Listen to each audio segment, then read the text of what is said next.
अस्सलाम वालेकुम everybody, welcome back once again. और अब जो हम टॉपिक कवर कर रहे हैं ये सबसे ज़्यादा इंपॉर्टेंट टॉपिक है रमज़ान के पर्सपेक्टिव से, क्योंकि इसमें हम कवर कर रहे हैं अपने क्लाइंट्स के लिए, आप लोग जो मेरे तमाम क्लाइंट्स हैं, क्योंकि मैंने आप लोगों को बताया हुआ है कि आप लोगों को क्या ब्रेकफास्ट करना है, लंच करना है और डिनर करना है। ये 3 मील्स होते हैं हमारे डाइट प्लान के अंदर, और ये सब आप सब लोगों को, मेरे क्लाइंट्स को मालूम है कि इन 3 मील्स के अलावा हम ज़्यादा और कुछ कंज्यूम नहीं कर रहे होते, हम कोई 5-5, 6-6 मील्स कंज्यूम नहीं करते।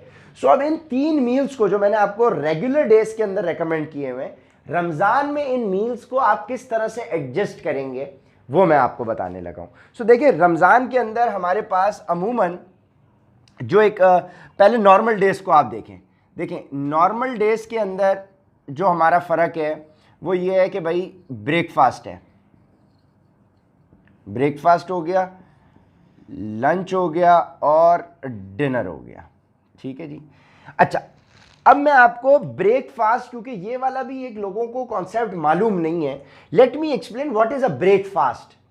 Breakfast has nothing to do with sunrise. क्या आपने 6 बजे उठ के जो खाना कंज्यूम किया या आपने 10 बजे सुबह उठ के खाना जो कंज्यूम किया वो ब्रेकफास्ट है। ब्रेकफास्ट का ये मतलब नहीं है।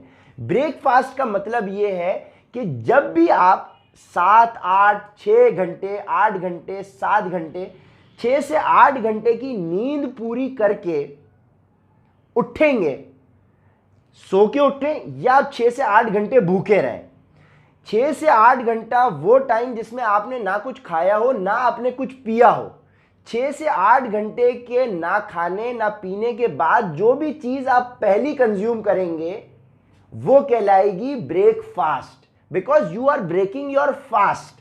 So breakfast has nothing to do with sunrise और dinner has nothing to do with sunset। Breakfast का मुराद ये है कि 6 से 8, 9 घंटे की उस विंडो के बाद पहली चीज जो कि आप खाएंगे उस विंडो के दरमियान जिसमें आपने ना कुछ खाया ना आपने कुछ पिया। सो अमूमन नॉर्मल डेज के अंदर जब हम लोग रात को 10-11 बजे सो जाते हैं, तो अब हम रात को जब सो रहे होते हैं तो सोने के दौरान ना हम कुछ खाते हैं ना हम कुछ पीते हैं, तो वो कैफियत हमारी फास्टिंग की होती है। और जो चीज हम सुबह उठ के पहली कंज्यूम करेंगे सो वो क्या कहलाएगी कि we are breaking our fast. सही है जी। सो ब्रेकफास्ट का ये मतलब है। इसी तरीके से ब्रेकफास्ट हमारे यूजुअली दिन का पहला मील होता है। ब्रेकफास्ट के यूजुअली 4 से 5 घंटे बाद, 3 से 5 घंटे के बाद ब्रेकफास्ट के हम जो मील कंज्यूम करते हैं उसको लंच कहते हैं। Lunch has nothing to do with afternoon. ठीक है, मिड डे के मील को लंच नहीं कहते, लंच कहते हैं ब्रेकफास्ट के 4 से 5 घंटे बाद जो भी मील कंज्यूम किया जाता है उसे लंच कहते हैं। और रात को सोने से, यानी जब भी आप बेड टाइम पे जा रहे हैं, मतलब सोने के लिए जा रहे हैं, नींद करने के लिए अपनी जा रहे हैं, उस नींद को करने से 3 से 4 घंटे पहले जो आप मील कंज्यूम करते हैं उसको डिनर कहते हैं। समझ में आ गया। सो अब वो लोग जो मुझसे सवाल करते हैं कि नॉर्मल डेज का भी मैं जवाब इसमें दे दूं, वो लोग जो सवाल करते हैं कि उमर भाई हम रात भर जॉब करते हैं, ठीक है जी, हम तो सुबह के टाइम सोते हैं, तो हमारा ब्रेकफास्ट तो स्किप हो गया। ओ भाई, आपका ब्रेकफास्ट वो होगा जब आप 7-8 घंटे की नींद पूरी करके उठेंगे। मिसाल के तौर पे आप रात को काम करके सुबह आप 6 बजे घर में दाखिल हुए और आप 6 बजे नमाज पढ़ के, क्योंकि आप रात भर कॉल सेंटर में या रात भर नाइट की ड्यूटी करते हैं, आप 6 बजे घर में दाखिल हुए और आप सो गए। अब आपकी आंख खुल रही है 2 बजे, तो 2 बजे जो मील आप उठकर कंज्यूम करेंगे वो आपके लिए ब्रेकफास्ट होगा, और उस मील के 4-5 घंटे बाद जो आप कंज्यूम करेंगे उसे आपके लिए लंच कहा जाएगा। और आपके रात को सोने से 3-4 घंटे पहले जो आप मील कंज्यूम करेंगे उसे डिनर कहा जाएगा।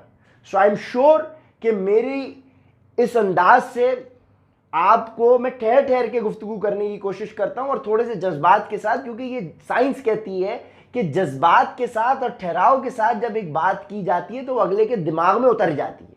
और मेरी कोशिश ये होती है कि एक ही दफ़ा बात ऐसी की जाए जो उतर जाए।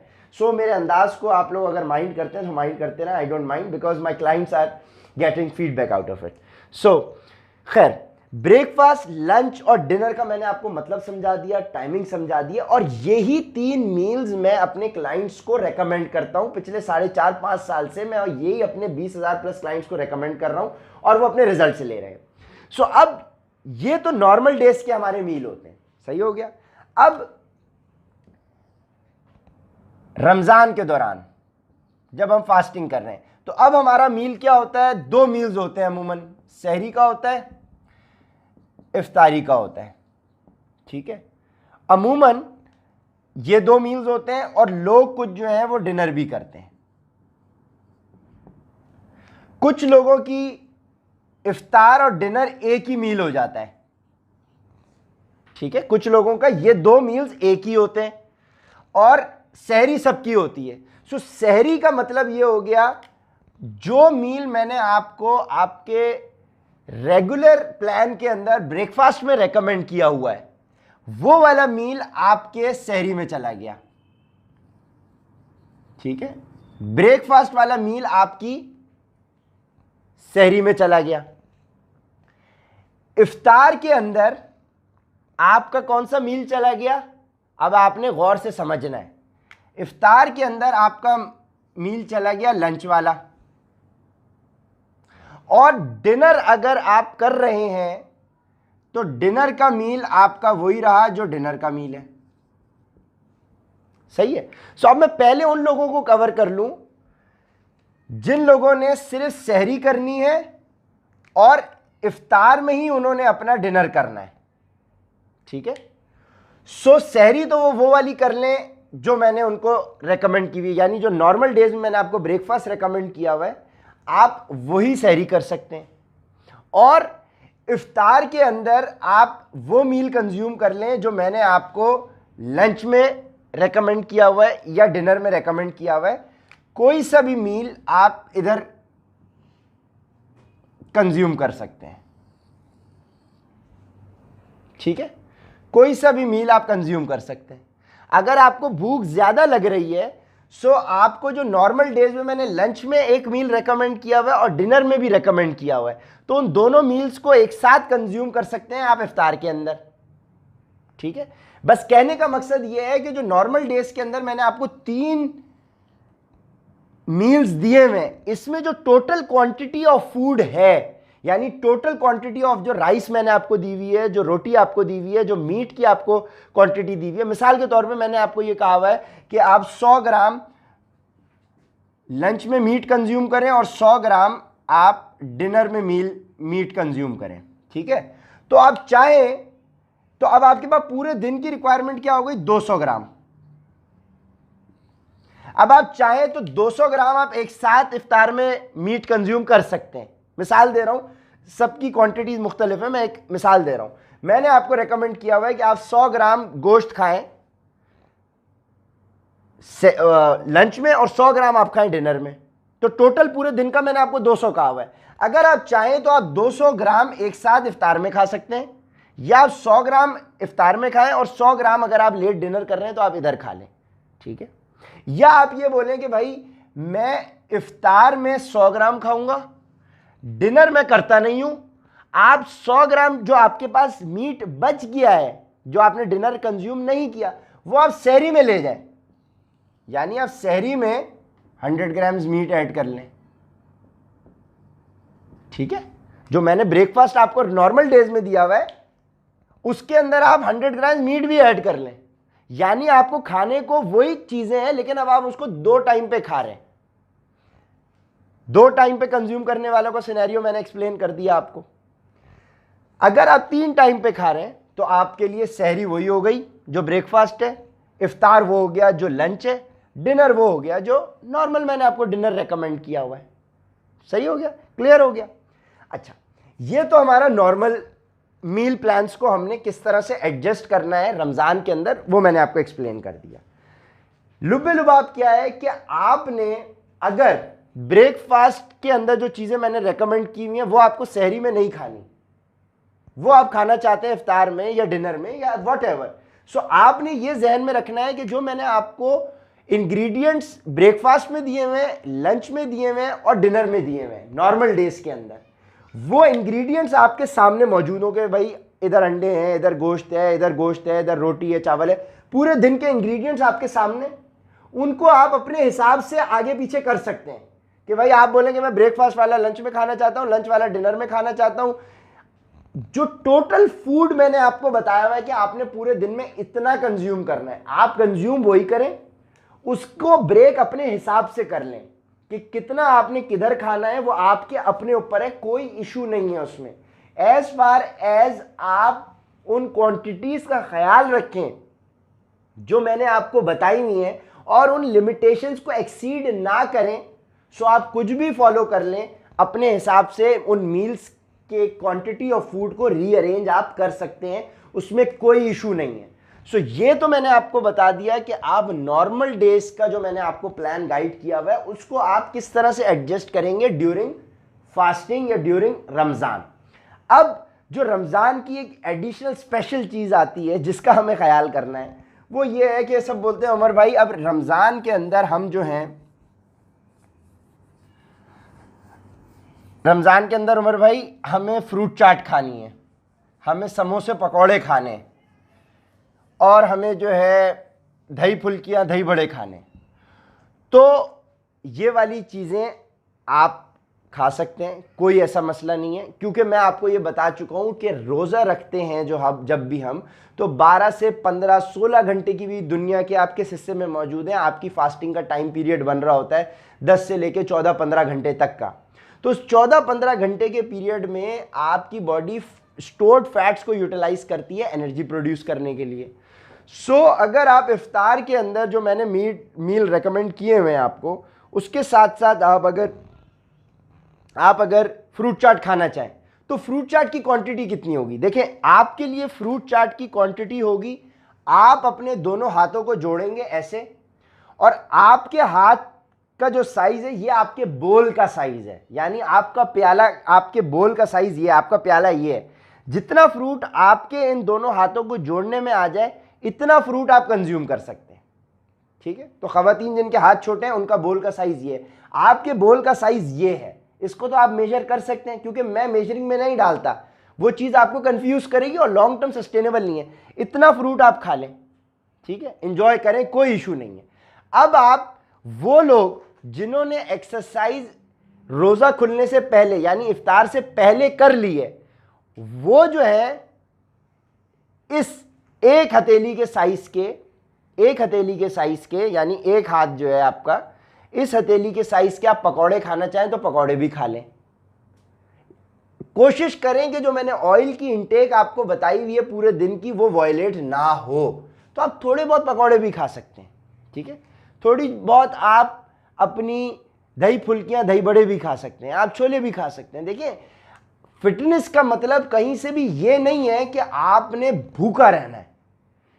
मिसाल इसकी छोटी सी समझें कि एक वो इंसान जो कि नॉर्मल डेज के अंदर जंक फूड खाने का आदी हो, और अगर वो कभी कभार हेल्दी फूड कंज्यूम कर ले, मतलब एक इंसान यूजुअली जंक फूड खाने का आदी हो और कभी कभार वो अच्छा साफ सुथरा कम ऑयल का खाना खाए, तो क्या आपको उसकी बॉडी के ऊपर कोई कुछ हेल्दी खाने का इम्पैक्ट या इफेक्ट नजर आएगा? नहीं नजर आएगा। तो जिस तरह से एक रेगुलरली अनहेल्दी खाने खाने वाले आदमी की बॉडी पर कभी कभार हेल्दी फूड इम्पैक्ट नहीं क्रिएट करता, इसी तरीके से अगर आप majority of the times healthy food खाने के आदी हो चुके हैं, जो कि मुझे उम्मीद है कि मैंने आपको जो बताया है आप हो चुके होंगे, सो अगर आप कभी कभार ऊपर नीचे दाएं बाएं कर भी लें तो कोई इशू नहीं है। फिटनेस का मतलब होता है अपना लाइफस्टाइल चेंज करना। लाइफस्टाइल का मुराद ये है कि आप उसमें से एक्सेस गंदा ऑयल बाहर निकालें, मैदे से बनी हुई चीज़ें बाहर निकालें, आप जो है प्रोसेस फूड को बाहर निकालें, कोशिश करें हेल्दी खाना खाने की। वो सब चीज़ें जो मैंने आपको आपके प्लान में बताई हैं वो आपकी हाइट, वेट, एज के अकॉर्डिंगली हर इंसान के हिसाब से डिज़ाइन करके मैंने उसको गाइड की हैं। सो आपने उन गाइडलाइंस को फॉलो करते हुए अपने लाइफस्टाइल के अंदर इसको इनकॉर्पोरेट करना है। अब मेजॉरिटी ऑफ द टाइम्स आप जो है वो चीज़ें फॉलो कर रहे हैं जो मैंने आपको प्लान दिया हुआ है। सो कभी कभार आप पिज्ज़ा जाके खा लेंगे तो ट्रस्ट मी वो पिज्ज़े का कोई इंपैक्ट नहीं होगा, आपको ये देखने की जरूरत नहीं होगी हाय अल्लाह आज मैंने जो है आइसक्रीम खा लिया और भाई मैंने पिज्जा खा लिया तो वो मेरी बॉडी पे एक्स्ट्रा कैलोरी, वो एक्स्ट्रा कैलोरीज बॉडी होल्ड नहीं करती। बॉडी का एक अपना बहुत खूबसूरत निज़ाम है कि बॉडी वो काम करती है जिसकी उसके रूटीन को आदत होती है। अगर आपको हेल्दी खाने की आदत है तो बॉडी कभी कभार के अनहेल्दी फूड को एक्सेप्ट नहीं करेगी, ना स्टोर करेगी फैट्स में, वो फौरन बाहर निकाल देगी।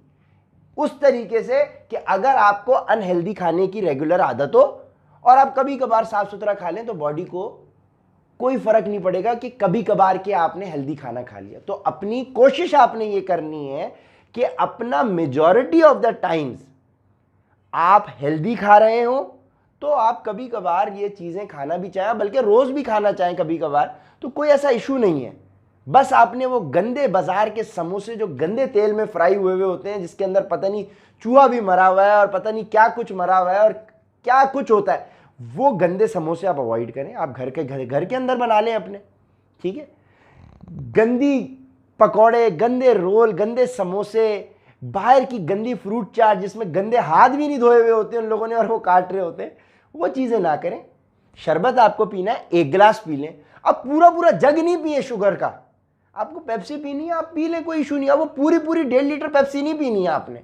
आपको पिज्ज़ा खाना है 1 स्लाइस, 2 स्लाइस, 3 स्लाइस खा लिए, और वो पूरा पूरा लार्ज पिज्ज़ा आपने नहीं खाना।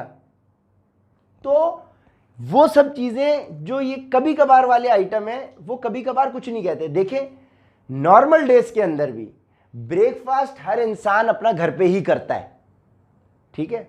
तो ब्रेकफास्ट साफ सुथरा करें, वो चीज़ें फॉलो करें जो मैंने आपको बताई हुई, उसमें हर चीज़ शामिल है। और जो मेरे क्लाइंट्स हैं जिनको मैंने डाइट प्लान दिया हुआ है, उनको मालूम है कि उनके प्लान में हर चीज़ मैंने ऑलरेडी शामिल रखी है।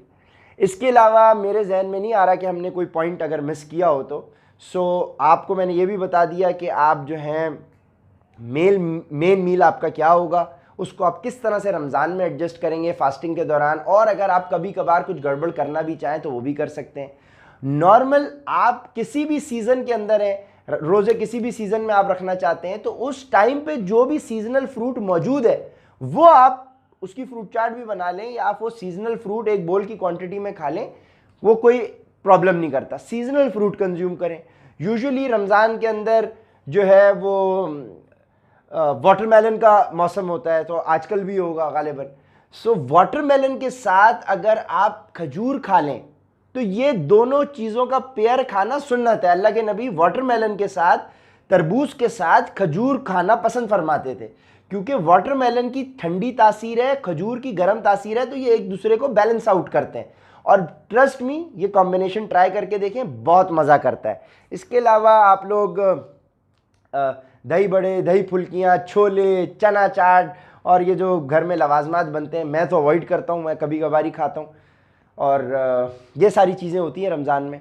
आई होप आप सबका रमज़ान बहुत अच्छा गुजरे। अल्लाह पाक आपको इसी तरीके से रमज़ान इस साल का भी खैरियत से गुजरे आप लोगों का, सब पाकिस्तान का, पाकिस्तान से बाहर जितने मेरे क्लाइंट्स हैं, आप सबको रमज़ान भी मुबारक, ईद भी मुबारक। और होपफुली आपको ये मैंने थोड़ा सा पकाया है, लंबा किया है, लेकिन आपके बेनिफिट के लिए किया। आई होप ये सारी जो इन्फॉर्मेशन मैंने आपसे शेयर की है आपके लिए बेनिफिशियल रही हो। और जज़ाकल्लाह and thank you so much.